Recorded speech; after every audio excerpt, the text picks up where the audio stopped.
Hello, and welcome to another episode of Crizzy Books. I'm Crizzy, or Chris, but only my own boys call me Chris. And today I'm going to be doing a review for The Fisherman by John Langan. The Fisherman was published in 2016, year of our Lord. It is a horror novel that follows main character Abe.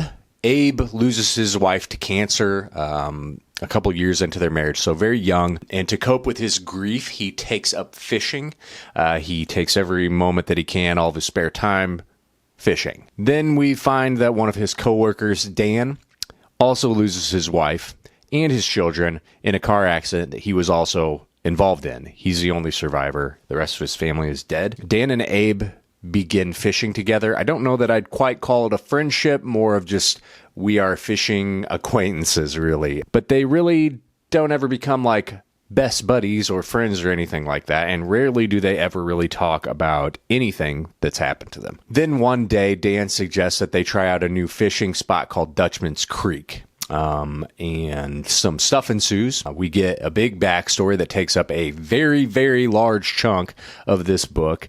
And then they finally arrive to Dutchman's Creek. Some more crazy stuff happens. It's a Lovecraftian type of book that I think had some really genuinely great moments, but also just didn't totally land for me. So let's get into what did I like. What did I not like? What do I like? I really liked our main characters. I think that Abe and Dan both were very well fleshed out. I think that the themes of grief were very well done, very realistic. Their friendship felt realistic in the way that they would kind of dance around the subject of their wives and with Dan, his children dying. You know that they really want to talk about it and confide in each other, but I think they're both emotionally unavailable. They cannot do that. They are not capable of taking on someone else's weight, but they both understand how the other feels, and I think that they found some kind of camaraderie in that, at least. And I just found myself really interested in their story. Obviously, we start the book with them, we end the book with them, and I thought that their parts were really good. The writing is good. I don't think that this is a poorly written book at all, but I'll get into more why I think that the writing might also not be the best thing about this. The final third of this book, the third act, is really, really great. I think that it's paced really well, especially in stark contrast to the rest of the book. I liked the alternate world that they enter. I like the imagery that's involved with it, the Leviathan, the fisherman, the ropes with the hooks, false family members, the skullfish, the weird sex scene. I liked all of this. I thought it was really good. Big fan of the ending of this. So now let's get into what did I not like? Circling back to the writing, I found this book to be overly descriptive, like too much. It really takes its damn time for far too much of the book. I thought at first that maybe we're getting a bit of a slow burn. What we really got was just slow with barely any burn. It really dragged on a lot. I was really struggling through some of this, and I just felt like, just too many words that we don't need, that aren't moving the story forward. It really just felt bloated. The entire middle of this book is a completely different story from our main story with Dan and Abe. We're given kind of a backstory to Dutchman's Creek and why them going there maybe isn't the best of a restaurant owner tells this story to them. When it first started, I thought, this will be a nice little lore detour that we're going to get.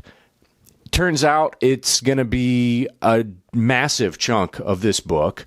I never really found myself caring that much about any of the new characters that were introduced, because in the back of my mind, I just keep thinking this is going to end quickly. We're just getting backstories as to why they shouldn't go, and we'll get back to Dan and Abe soon. I kept hoping for that, and it just kept going and going and going, and it was driving me insane. It got to the point that I wanted to stop reading. The problem was that I was already too far into it to do that. I'm glad I didn't, because I really enjoyed the ending, but how we get there just takes way too long, and I just really could not do it. I was visibly frustrated because I would think that this side story is ending, and it just kept going. There's another chapter. It just keeps going on and on like that. It drove me insane. Just like 10 different characters, all with a lot of exposition about them, and I just really couldn't have cared that much. I think that this really is what hurt this book for me the most. I can get over some of the overly descriptive writing if it's moving a plot forward. I felt like this was not doing that. It really is my biggest issue with the book. Again, I think that the ending was fantastic. I really liked it. And I liked a lot of what's going on here. The writing is not bad by any means. It's just bloated. And for that, I'm going to have to give The Fisherman a 3 out of 5. I know a lot of people really enjoyed this book, and I'm glad. I wish I enjoyed it more. I think there is a lot of good stuff here, but ultimately just not for me. But what did you think? Have you read this? Did you like it? Did you not like it? Sound off in the comments below. Be sure to hit that subscribe button. And as always, thank you for watching. Bye. Mwah.